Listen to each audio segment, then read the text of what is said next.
Thank you, Kay, for that introduction. It's wonderful to be here today. Mad Hatter's Day, I've noticed. And I think there'd be a special award for the man who's got the craziest hat on, the handkerchief. One of Australia's iconic hats. We should win a special award for that. So I realise I've only got 15 minutes and I'm going to be as sharp and to the point as I possibly can to cover this incredible topic. I have been sitting here watching football games up in one of those tiers last week and barracking for one of the two teams, either Port Adelaide or Geelong, and it wasn't Geelong. And I was not engaged in sports betting, which I imagine half the rest of the country were. So this is a very relevant place to be having this sort of talk today.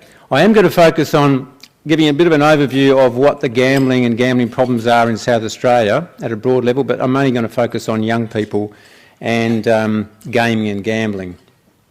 So there's a definition of gambling or problem gambling which revolves around harm.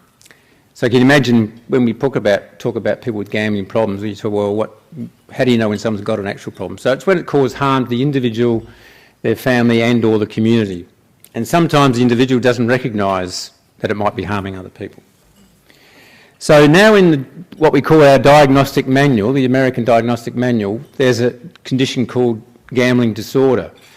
Now why that's so important, and that is our current manual that we use, is that for the first time gambling or problem gambling is recognised as an addiction. So it's now the first behavioural addiction. So imagine previously it was substances, alcohol, drugs and others, but now there's a recognition. And that's because there's a genetic correspondence between substance addiction and behavioural addictions, and also brain pathways, which I'll show you a little bit later on.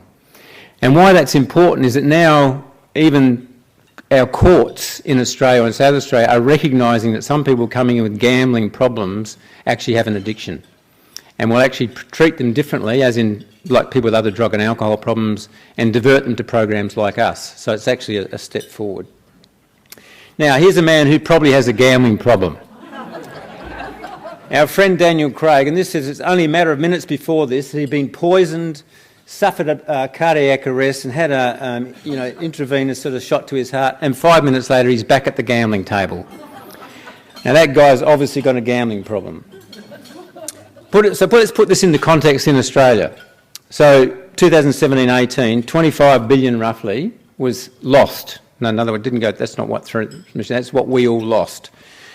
Averaging $1,292 per adult per year gambling expenditure in Australia.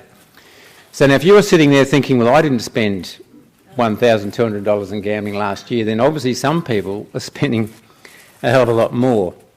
And we are the highest per capita gambling country in the world by a long shot.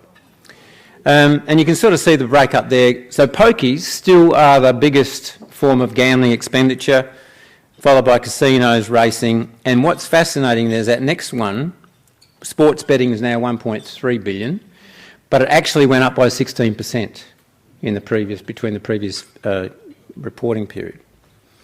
And this is how some people think of using the pokies. It's like flushing stuff down the toilet. The point of that is actually to say that one of the most highly researched correlations between people who are exposed to gambling and gambling disorder, it's the prevalence and availability of gambling. So because pokies are now just about in every suburb and every pub and club, that's why there's such a higher rate of gambling problems. Most people haven't got it in their bathroom, I don't assume. So what's our prevalence of problem gambling in South Australia? It's between 1% and 3%. So the 1% means, and they used a 9-point scale, a standardised international scale, saying people who have about 1% of our population have a severe gambling problem and up to 3% have a moderate gambling problem. So between 14,000 and 40,000 people in South Australia have some form of gambling disorder. However, up to 7 others, family and related, are affected by the gambling. So that's why it's such a big deal. Now when people looked at predictors, so who are the people that tend to get gambling problems?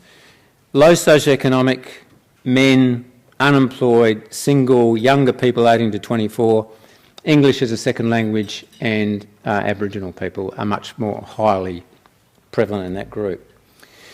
And how much do we gamble, or what do we gamble on in South Australia? Scratchies, lottery tickets, 19% of the population have used pokies in the last 12 months, 13% online, TAB and casino.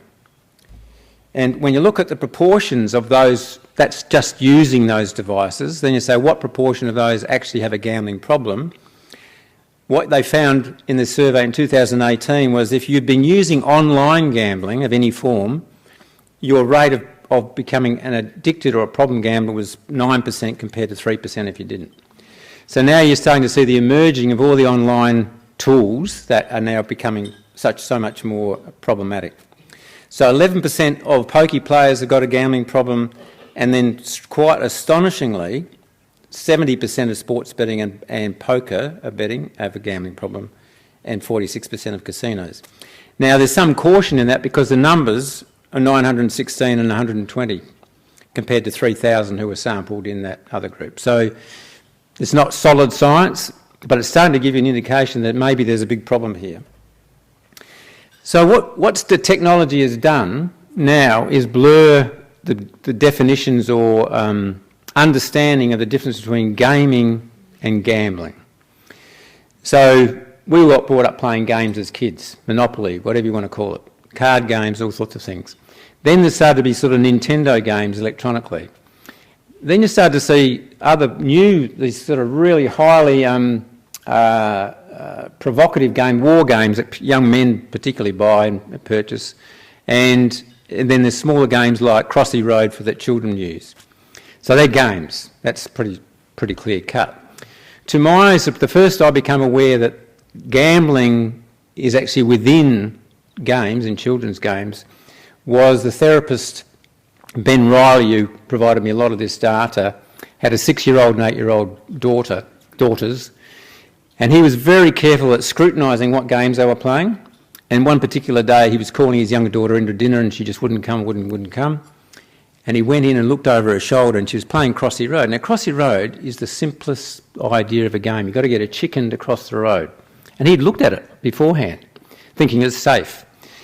And what she showed, and I'll show you in a minute, was a part of the game where she could gamble, and she was using things like Apple Play or Google Play accounts, actual money, given to her by a grandmother for Christmas, to get higher tokens to get her chicken across the road. And he thought he was the guardian, no one would get through his barriers. So this is Crossy Road. And what you notice, he noticed, was down in the bottom corner, is this little icon, which surprisingly looks like a poker machine. So it turns out there's several ways that you can use money as a child to get extra tokens to be able to get your chicken across the road. One is, as you're playing your game, you are getting advertisements coming in. Now, if you click on those advertisements, you'll get automatic tokens or coins put into your pool box. Then you've got the other option of actually using your Apple Play or Google card to then buy more tokens to get higher number of tokens and get your chicken across the road. So this is over this last 10 to 15 years, we've seen the blurring of gambling. You see all these sort of token, icons or advertisements around the country. Then you see things for gaming, and then you see that. So I don't know when it actually happened, but the industry worked out some time ago to replace the word gambling with gaming, made everyone feel warm and fuzzy inside. So instead of having pokies gambling out there, they've used the word gaming, and it really stands out, and with the word gamble responsibly at the top of it. So not only do we offer that inducement, calling it a game, but we also provide childcare when we go into the venue. So we're providing all these inducements for people to gamble. So the crossover is important. Gaming, and just by definition, gaming means a game of skill. So use the word gaming, we'd say you have to have some skill involved. Gambling does not involve skill, but some people, when they're playing pokies, think that they can influence it. Whereas gambling involves the risk of gaining or winning something of value which has monetary value. So there's risk involved and you can win or lose money. What we now know is that there's what called microtransactions, and some of what I've already described to you within these games, where these sort of very small ways of paying for certain ways of getting higher tokens into your game. So these researchers looked at a whole bunch of games on Facebook and found that 54% of them had gambling within the game. So it's not just a couple of games here and there, it's at least half of all games that your kids and you and I can access on Facebook will have games. And the other thing, and I don't know whether many of you played social casinos, are they called? In other words, they're free casinos where you can go online, and with people all over the world, you might be 5 or 10 of you are in the world, at a certain time you can play casino games with other people, like betting on with tokens, doesn't cost anything, to play poker or blackjack or anything like that, and it's all for free. Sounds great. But there's a little token thing that says for extra money, you can sign up and become part of a real casino. And what they show you on that site is the percentage winnings you will make by the amount of tokens or whatever you put in. It turns out what these people discovered was that when you go from the free game to the real game, the proportion of amount of money that you're going to win or tokens you're going to use, it actually drops down completely. So you're kind of misled for a start off by it goes from free to well, we're going to win high, to pay money you're going to win low. So this is just an example of where within that middle green game, right at the top, you can sort of see something that looks like a bit of a poker machine. The other new thing to me that really gobsmacked me was that I understood the idea, okay, you get people to pay for more tokens. So what they've done is use the fundamental principle, the psychological understanding of reward and conditioning that hooks us into these things, to actually get people to play for or gamble for the next token. In other words, you don't pay $1.50 and get 3 tokens, you pay $1.50 to gamble whether you might get another token. So, and I'll show you another example. Here's one where this is what the machine actually looks like, the one on my far right, where you're actually playing and gambling for the token so that you can get a higher weapon in the actual game next to it. Castle Clash is one of the biggest war games that's available internationally, hundreds of millions of downloads now. And you see down the bottom that says $1.50 and across the side it says $4.50. So to get another, and they call them shards, to get higher, you can either choose to pay $1.50 for an extra token or you can pay $4.50. So in other words, you're competing against other people internationally on your game of Castle Clash, and you've got to get a Thor or a Thunder or something like that, and you can play and use skill, but you get so wound up by that, and all you have to do is go in and pay $4.50 and you get a chance to get a higher token. So what are you going to do if you're addicted? So where are Australian adolescents up to, or where are our adolescent children up to? 60 to 80% of them have gambled at least once in their lifetime. 10% of them have gambled, this is gambling, not just playing gaming, online in the last 12 months. 34% have made in-game purchases, 20% have played social casino games, and 4% have an actual gambling disorder. Now remember those figures I had for adults was 1%, like severe disorder, going up to 3% if you said moderate. This is full-on severe gambling. So more or less twice the rate of adults. And I mentioned, so in other words, how do people get into this problem? And it's through what's called intermittent reinforcement. So this psychology, classical and operant conditions, been known for like 40 or 60 or 80 years as a way of getting people to change their behaviour. And so the idea of getting a predictable reward is what drives a lot of human behaviour. And what's almost counterintuitive is that getting an unpredictable reward, and the amount of the reward is also unpredictable, is actually even more powerful than getting a predictable reward. I was in a bookstore in London and they were having a closing down sale, and I knew they had a bunch of psychiatry books there. And the trouble was they'd scattered all their books across the whole room in no particular order whatsoever. So you go on the corridor, you can find a book on microbiology, you could find a book on psychiatry, then you find nothing in social work for like 6 books, and then and what I found was my heart rate was going to and I reckon I bought 5 books and I probably didn't need any of them. And I realised I was sort of getting a bit carried away, And I looked around the room and there are all these other people doing the same thing, and some people are elbowing people out of the way to get it. So that's just a very simple thing. You don't know what the amount of the reward's going to be, and you don't know how frequent it is. And that's what drives our psychology in all sorts of things. Now this, I thought you're an intelligent group of people. I can show you some science, and I'll show you an MRI in a minute. I'm not going to use this to explain too much, but the top two lines are young people with internet gaming disorder, like currently with internet gaming disorder.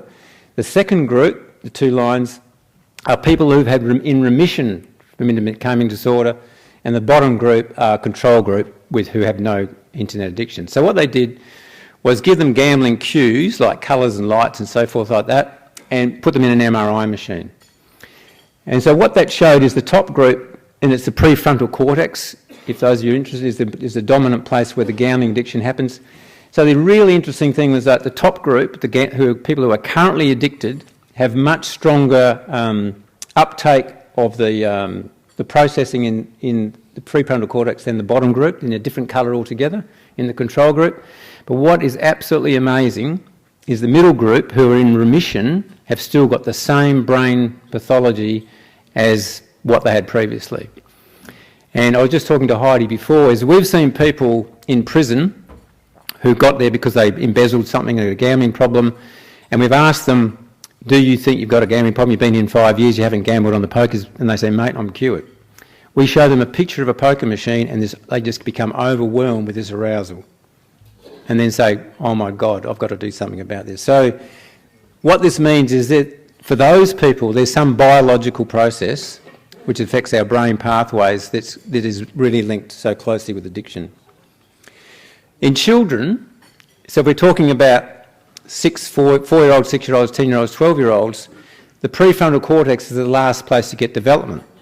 So it's no wonder that young people, or young children, have a lot of problem making decisions about what is the right thing for them. So that graph is showing the top dotted line is, what's it say? 16 to 18-year-olds actually learn, this is giving a gambling task, actually learn that they get into problems once they start doing too much gambling. All the age groups underneath that have not learnt. So in other words, a lot of us, and especially you think the older you get, the better you get at realising, well, I'm losing money, I shouldn't gamble. But for young people, that does not occur. So unless they get proper training in how to use these devices, they're going to be hooked.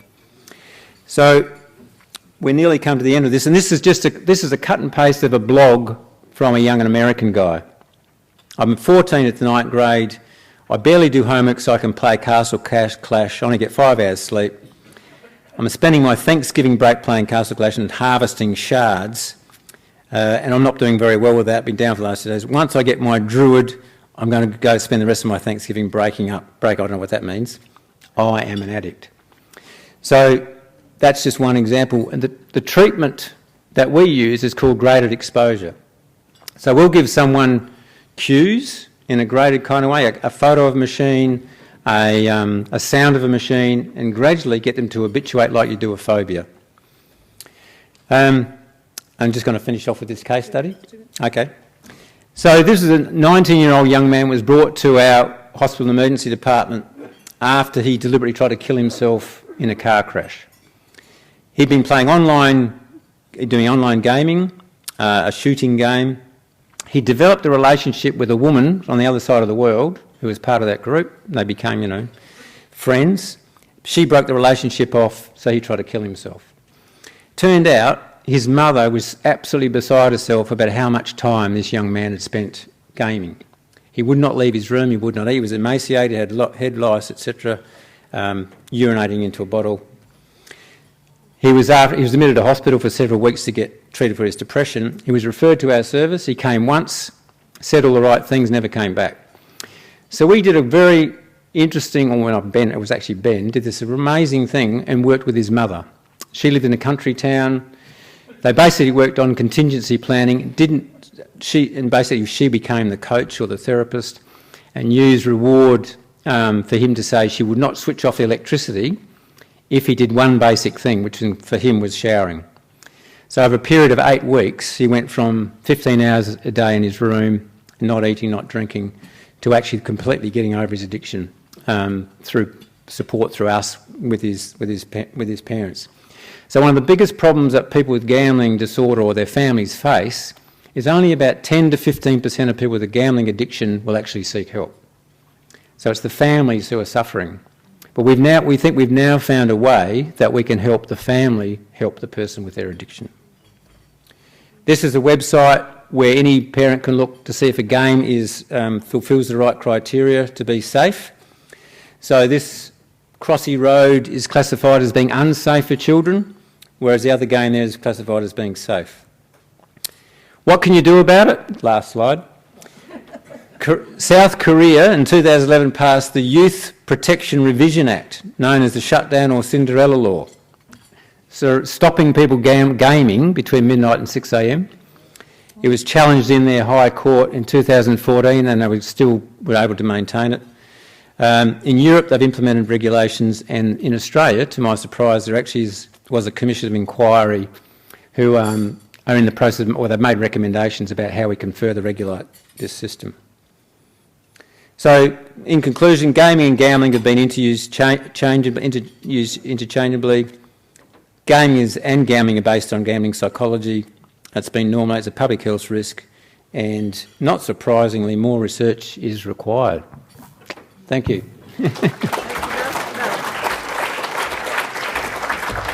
Do we have any questions, please? And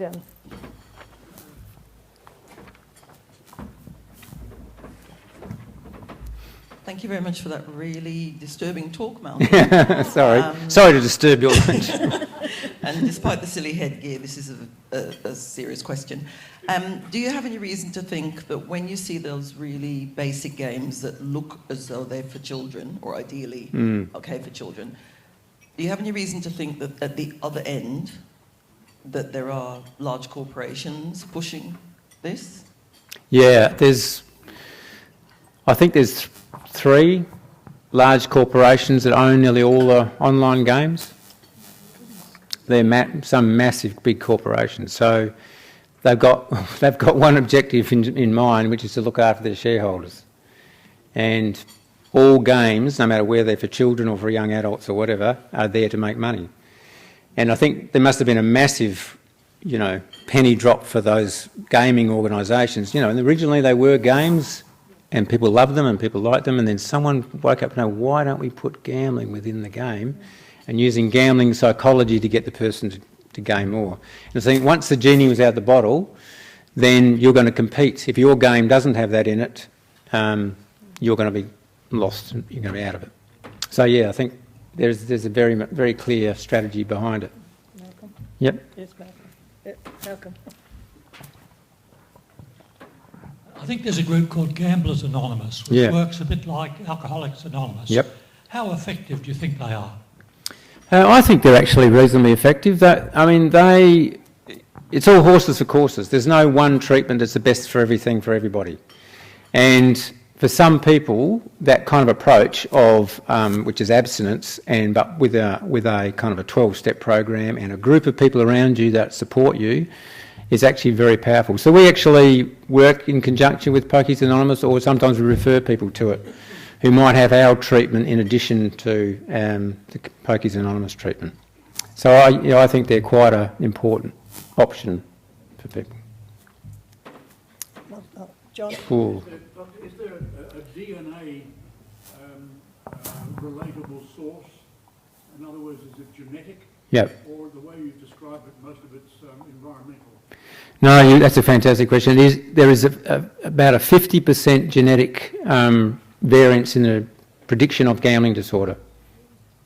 So the studies with twins, 50%, you get one identical twin with a gambling disorder, you got a 50% chance that person's, the second twin's got it. Can you spot that on the MRI? Yep.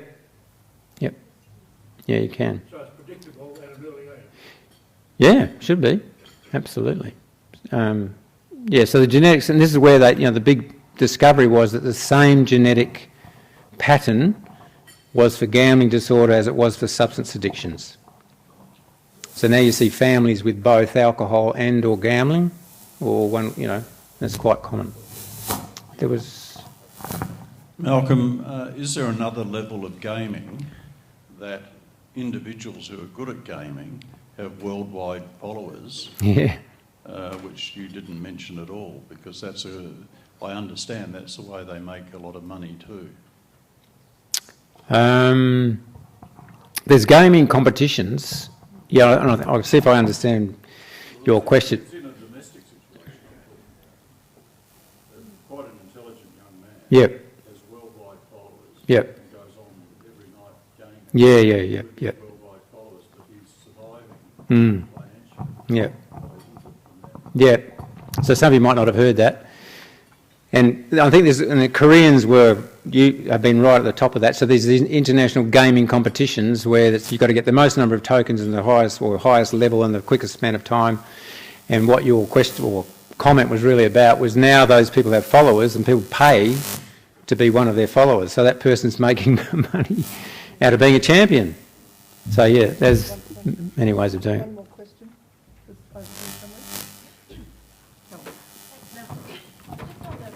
Just the last question. Just following on from that last question, is there a way to determine whether or not the gaming that a young person might have, because obviously this follows from not just being a teenager or a really young adult, but somebody in their 30s would have, they're always like on their phone and it starts to, so they might not be gambling per se, but they're playing games all the time, and that's the thought process, and they just can't get away from it. So you can't get them to concentrate on something else that might be extremely relevant. Is that, so that is then considered potentially At someone at risk. Yeah, actually I didn't, on the bottom slide there I've got the social dilemma, and Heidi, it turns out Heidi's already seen it. Has anyone else seen it? It's on Netflix. Would you recommend it for other people to look at that? Yeah, I only happened to see it on the weekend and I was just blown away. So that example you just gave is that I didn't realise, and I'm not on social media, I don't use Facebook, but my wife does. She was sitting there and everyone in our room, our young daughters and so forth, they were all going, oh. So that same sort of thing about you start off using Facebook and other things and the advertisements come in and so forth, and that algorithm and the machine learning, as they call it, artificial intelligence, is just automatically programming you that you'll keep on doing it. So, and they call that engagement. Engagement times, it's purely the amount of time that they're trying to get you to stay on that website as long as possible so you can be exposed to more advertisements. And that's how Facebook gets its money. So Facebook doesn't care whether your clicks have been on right-wing fascist organisations or left-wing whatevers or whatever. There isn't a malevolent person there trying to manipulate it. It's purely about the algorithm making as much money from that person as they can, and the best way to make the money is to keep them linked into that particular information that comes from some website. So then you can see how the overlap between that and then getting into gaming addiction is just so narrow. Then it explains those numbers that we had. Thank you, Malcolm. It's a bit horrifying. Thank you. I think that sort of put the damper on our hat day a bit, but that's why we're wearing our hats, so that we can do more research, and Australian Rotary Health can do more research into this. We've already done a lot, and if you go onto the website, you'll be able to see how many PhDs we've supported and how many people have been doing this work. So once again, thank you, Malcolm, very much. My pleasure. And